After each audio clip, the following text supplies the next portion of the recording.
Good morning. இஸ்ரவேல் ஜனங்களுக்கு விரோதமாக நிறைய ராஜாக்கள் எல்லாம் ஒன்று கூடி அவங்க மேலே யுத்தத்துக்கு வந்தாங்க.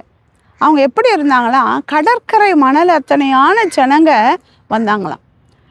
யோசுவாவை பார்த்து கர்த்தர் சொன்னார், பயப்படாத, நாளைக்கு இந்நேரத்தில் நான் அவர்களை உன் கையில் ஒப்பு கொடுப்பேன் அப்படின்னு யோசுவாவை பார்த்து சொன்ன உடனே யோசுவாவுக்கு அவ்வளவு தைரியம், அவ்வளோ திடம் வந்து அவர்களோட கூட யுத்தம் பண்ணி எல்லாரையும் ஒன்றும் இல்லாதபடிக்கு எல்லாம் வெட்டுண்டு போனாங்க, மடக்கடிக்கப்பட்டு போனாங்க, அவங்க ஜெயம் எடுத்தாங்க.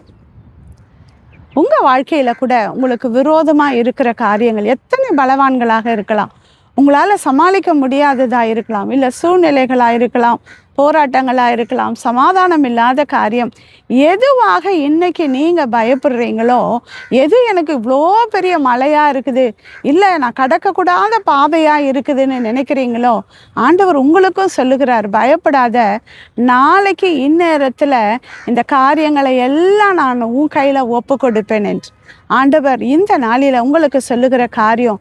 நீங்கள் எதுக்காக பயப்படுறீங்களோ, எது உங்களுக்கு எதிராய் வருகிறதோ, அது மனுஷர்களாக இருக்கலாம், வேறு எந்த பிரச்சனைகளாக கூட இருக்கலாம், நாளைக்கு இந்நேரத்தில் அவைகளெல்லாம் ஒன்றுமில்லாமல் போக செய்ய ஆண்டவரால் நிச்சயமாக முடியும்.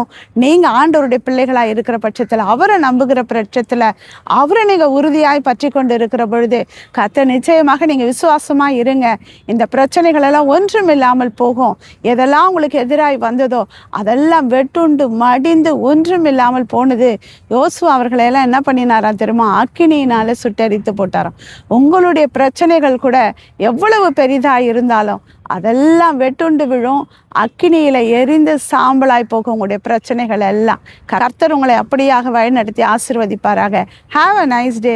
Jesus loves you.